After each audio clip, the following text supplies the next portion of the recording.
Okay, thank you so much for taking the time to chat to us. We really appreciate it today. Appreciate it, yes. No worries. Tell us a little bit about your role as CEO and what you do at Madalena Energy. Right, so I'm President and CEO of Madalena. Madalena is a publicly listed Argentine-focused Canadian company that's on the Toronto Stock Exchange. I came in about 20 months ago with a mandate to reorganize the company. The company had been a product of 3 mergers, and it needed reorganization and a new strategy. And so we've carried that out quite successfully, and have now broadened our focus to the wider Latin American market, increased production, returned the company to profitability. So we've had a really fun, exciting year and a half, and we're very optimistic about the next 24 months. Very good, very good. What were some of your key operational highlights of 2018? So we drilled 2 wells with Penafiel Energy into the Vaca Muerta, and were successful. We've been awarded a 35-year concession.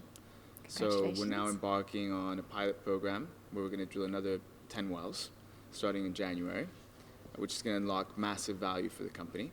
So we're looking at proving up to 90 million barrels of resources net to Madalena. We've also deployed our conventional strategy. We're also growing production with our conventional assets. We've recently acquired a bolt-on property in the province of Formosa in the northwestern basin, which will increase our production by 40%, effective for December 1st. Okay. So we're already receiving the benefits Sunday of that. or Saturday? Yeah, Saturday. We're very pleased to have that deal concluded. And in general, I think the most important thing, which is sort of the intangible things, is we finally formed an extremely efficient, cohesive team that's working well. We've just closed, the first deal, which is the product of our values and the strategy, which is, prudence and patience, discipline to capture sort of low-hanging fruit and opportunities that are accretive to the company, while we continue to nurture our big shale, high-impact plays with JV partners such as BP. Fantastic. So how do you see Madalena differentiating itself from other small cap oil and gas companies? Well, I think that the major difference, there's two major differences. One, there's no other small cap that has the portfolio of assets that we have in Argentina. So we're one of the only small cap public companies that has 80,000 net acres in the Vaca Muerta. We are the only small cap that's actually drilling. So we've drilled 2 wells this year. We're going to drill 8 wells next year. So there are other small caps, but we're much further along in the process. The other big differentiator is our recent track with regards to our growth. So we've grown EBITDA by over 300% in the last 6 to 7 months. Wow. So I think that's also unique for Madalena. For sure.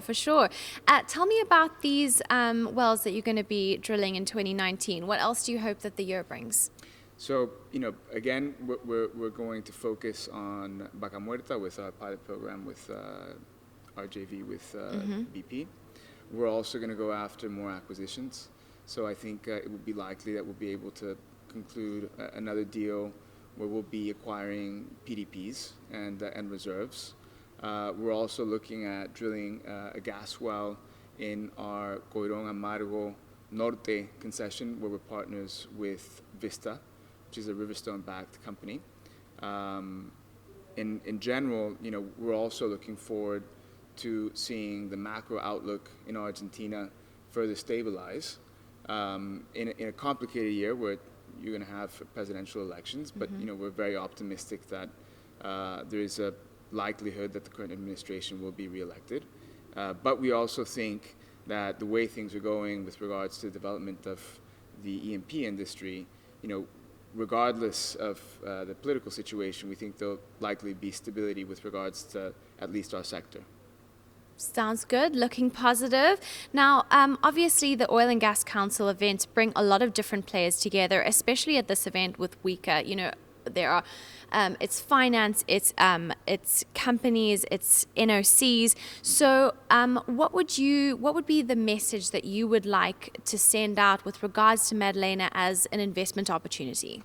Well, I think the best message is that the company is clearly undervalued. Yeah. So there is something that is always difficult to evaluate, which is obviously the country risk aspect and the exposure to Argentina. I think we've seen a shift in the region, not just in Argentina, but in other countries such as Ecuador.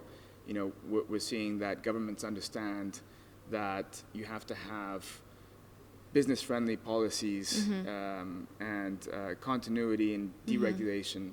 And so I think in general that bodes well. But just taking into account the quality of our assets, the company is massively undervalued. So I think it's an extremely good opportunity. Being here is fantastic because you're exposed to, as you mentioned, IOCs, NOCs. We have a block in the Vaca Muerta where we have 90% working interest. We've already drilled 2 vertical tests, and we're looking for a best-in-class partner. So, message is we're happy to be here because we're also getting lots of interest from bigger companies that want to gain exposure to this world-class basin. Fantastic. So it's been a positive conference so far. Very positive, yeah. Lots of meetings, and Lots of I mean, that is meetings, one of the right. big benefits of a conference like yesterday this. I had 7 meetings, IOCs. We also obviously love to talk to capital providers. All the main capital providers are here, whether they be banks that are focused on offering RBL products, or whether they be private equity groups that are interested in investing. When you're a small or medium-sized oil and gas company, you're always looking at how you're going to structure your capital for the next deal, and this is an ideal place to be, to gain those contacts or to mature and progress Existing relationships, right? Everyone's in the same place in this fabulous venue, so we're very pleased to be here. Fantastic. On a more personal note, perhaps, what has been your highlight maybe of 2018 and the last couple of years? For me, one of the interesting things personally has been my own journey in the industry. So, I've primarily been focused on E&P, Latin America, have also been focused on Russia. In the last 2-3 years, I focused on the Permian Basin and was in charge of a big investment in Reeves County, which was a great learning experience. Obviously, completely different market, completely different structure of the ownership of the minerals and how you put together acreage to drill. What's been really satisfying is in applying that to a new shale play, really the only play that I think is viable outside North America. So taking those learnings and applying them to the Argentine market has been incredibly satisfying. It just shows how dynamic and international this business is. So that's been great for me. Congratulations. It does sound like you have a very exciting few years coming up. This is your second WICA, I believe, your second oil and gas conference? Yes. So I came last year. It was fantastic. So this is the second year and really enjoying it. And how do you feel, we've spoken before about the interplay but with the different partners coming together in one space. Perhaps as an industry, there have been a lot of key trends that have been discussed, digitization, capital raising trends. How do you think these conversations contribute towards, the development of the industry? Yeah, well, I think that they're key, right? Because it just shows how everything's interconnected. So on the opening panel, we were looking at macro trends of production and how that's going to impact prices and what demand looks like. And obviously, to be able to forecast that, you have to have a view on North American shale production. You have to have a view on whether the North American shale story can be replicated in other countries. And so it really is a global business. So it doesn't matter in what jurisdiction you're playing.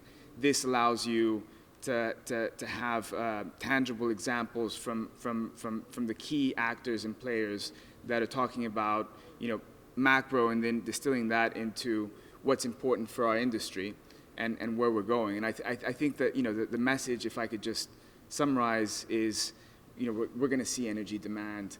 We're going to see a diversification of the sources that we use.